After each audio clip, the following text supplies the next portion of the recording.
Egypt کی ایک site پر archaeologist کو 100 سے بھی زیادہ ایسی ممیز ملی جو انسانوں کی نہیں بلکہ کروکوڈائلز کی تھیں۔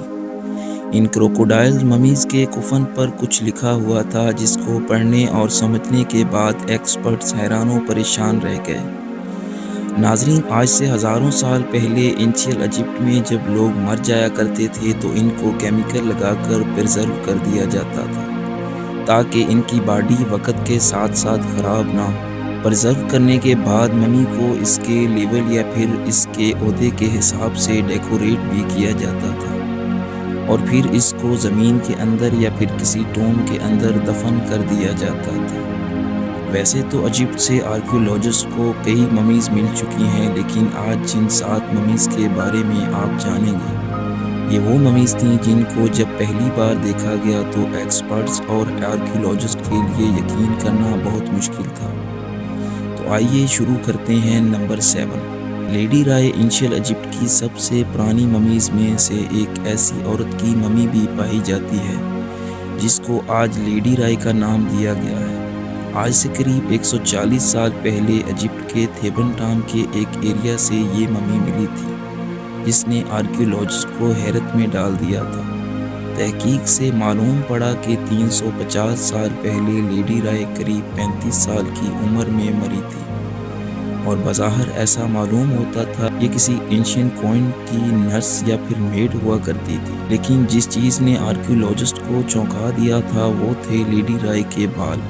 ہزاروں سال گزرنے کے باوجود بھی لیڈی رائے کے بال ابھی تک اچھی طرح پرزرو تھے، حتیٰ کہ اس کے بالوں کے چند حصے تو ایسے بھی تھے جن کو دیکھ کر ایسا لگتا تھا کہ یہ صرف چند مہینوں پہلے ہی نکلے ہیں۔ اس قدیم دور میں جس ہیئر سٹائل کے ساتھ لیڈی رائے کو پرزرو کیا گیا تھا وہ ہیئر سٹائل بھی آج تک ایسے ہی سجا ہوا ہے۔ Number 6، Ramses the second ancient Egypt کا سب سے مشہور ترین لیڈر تھا۔ دوسرے ایجپٹ کے بادشاہوں کے مقابلے میں رمسیس II نے بہت لمبے عرصے تک اپنی بادشاہت کی گدی سنبھالے رکھی۔ جب یہ مرا اس کی ایج 19 ایئرز تھی۔ رمسیس II کا فیرو 1881 میں ایجپٹ کے ایک چھوٹے گاؤں سرکارا سے ملا تھا۔ یہ وہ جگہ تھی جہاں صرف اینشینٹ کنگز، کوئنز یا پھر اپر کلاس کو ہی دفن کیا جاتا تھا۔ جن آرکیولوجسٹ نے ممی کو نکالا تھا ان کا کہنا تھا کہ جیسے رمسیس II اپنے دور میں پاورفل ہوا کرتا تھا، ہزاروں سال کے بعد بھی اس کی ممی ویسے ہی طاقتور دکھ رہی تھی۔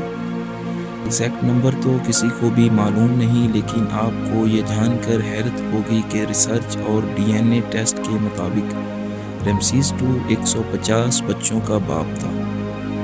1974 میں یہ نوٹس کیا گیا کہ رمسیس II کی ممی گل کر خراب ہو رہی ہے۔ اس وجہ سے فوراً یہ فیصلہ کیا گیا کہ اس کی ممی کو پیرس لے جایا جائے جہاں پر اس کی ٹریٹمنٹ ہوگی، لیکن انٹرنیشنل رول کے مطابق انسان چاہے زندہ ہو یا مرا ہوا بارڈر پار کرنے کے لیے اس کا پاسپورٹ ہونا ضروری ہے۔ اس وجہ سے ایجپٹ نے رمسیس II کا پاسپورٹ ایشو کیا جس میں اس کو کنگ کا درجہ دیا گیا۔ یاد رہے کہ یہ دنیا کا پہلا پاسپورٹ تھا جو کسی مرے ہوئے انسان کے لیے ایشو کیا گیا تھا۔ پیرس میں لینڈ کرتے وقت بھی رمسیس II کی ممی کو بھرپور ملٹری آنر سے نوازا گیا۔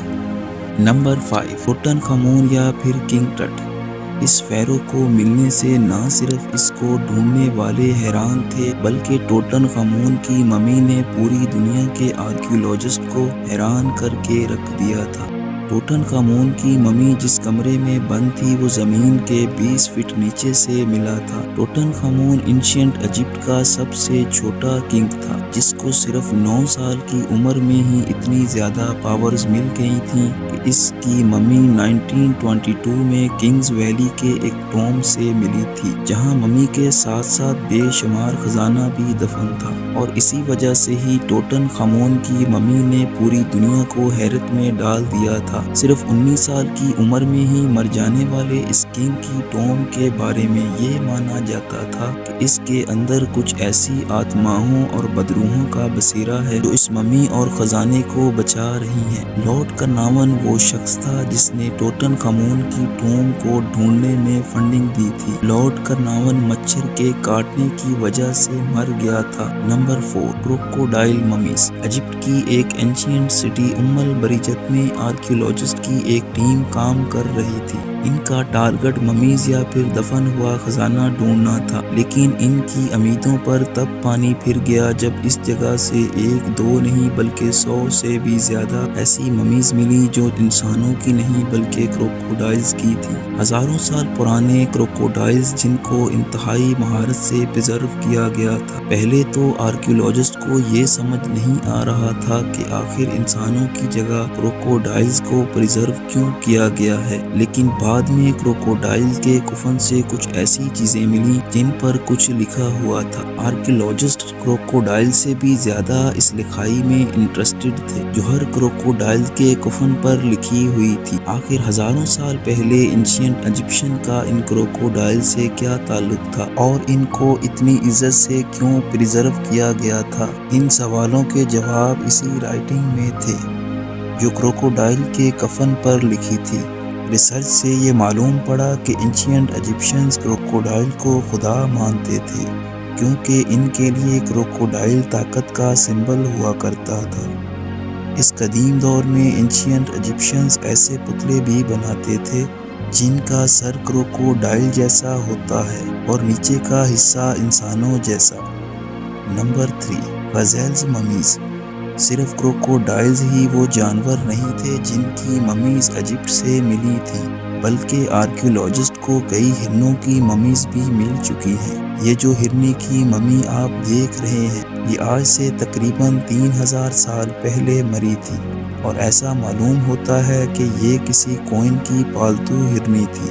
جب آرکیولوجسٹ کو کھدائی کے دوران یہ ہرنی ملی تو وہ یہ دیکھ کر حیران رہ گئے کہ یہ کنگ اور کوئن کے ساتھ ساتھ ہرنی کو بھی انتہائی شاہی انداز میں سٹف کر کے دفن کیا گیا تھا، یعنی جو طریقہ کنگز اور کوئنز کو پرزرو کرنے میں استعمال ہوتا تھا اس ہرنی کو بھی اسی شان و شوکت کے ساتھ پرزرو کر کے شاہی کوفن میں ڈالا گیا تھا۔ نمبر 2، مڈ ممیز۔ ایجپشنز انسانوں کی باڈی کو پرزرو کرنے کے لیے ایک خاص پلانٹ سے نکلنے والے کیمیکل کا استعمال کرتے تھے جس کو رائزن بھی کہا جاتا ہے۔ یہ کیمیکل بہت مہنگا ہوتا تھا اور اس وجہ سے صرف امیر لوگ ہی اسے افورڈ کر سکتے تھے۔ آرکیولوجسٹ کو جتنی بھی ممیز ملی تھیں ان پر رائزن لگا ہوتا تھا تاکہ باڈی وقت کے ساتھ خراب نہ ہو، لیکن آسٹریلین آرکیولوجسٹ تب حیران رہ گئے جب انہوں نے ایک ایسی ممی تلاش کی جو رائزن نہیں بلکہ مٹی سے کور ہو رکھی تھی۔ یہ ممی ایک عورت کی تھی جو لگ بھگ 25 سال کی عمر میں مری تھی، لیکن اس کے کفن پر مٹی کے علاوہ کچھ اور بھی تھا جس نے آرکیولوجسٹ کو تشویش میں ڈال دیا تھا۔ لیب ٹیسٹ سے یہ معلوم پڑا کہ یہ ممی تو 3000 سال پرانی تھی، لیکن اس کے ارد گرد جو مٹی لگائی گئی تھی وہ اس کے مرنے کے کافی سالوں بعد لگائی گئی تھی۔ ریسرچ کے بعد یہ سمجھا گیا کہ یہ ممی کسی غریب گھر کی عورت کی تھی جو رائزن افورڈ نہیں کر سکتے تھے، اس وجہ سے اس کو مٹی سے پرزرو کیا گیا، لیکن اس کے مرنے کے کافی سالوں بعد اس پر مٹی کیوں لگائی گئی یہ ابھی تک آرکیولوجسٹ کے لیے ایک سوالیہ نشان بنا ہوا ہے۔ اور اب نمبر 1، ممی ود ٹیٹو۔ جسم پر ٹیٹوز بنوانا آج کل کے ماڈرن دور میں فیشن سمجھا جاتا ہے،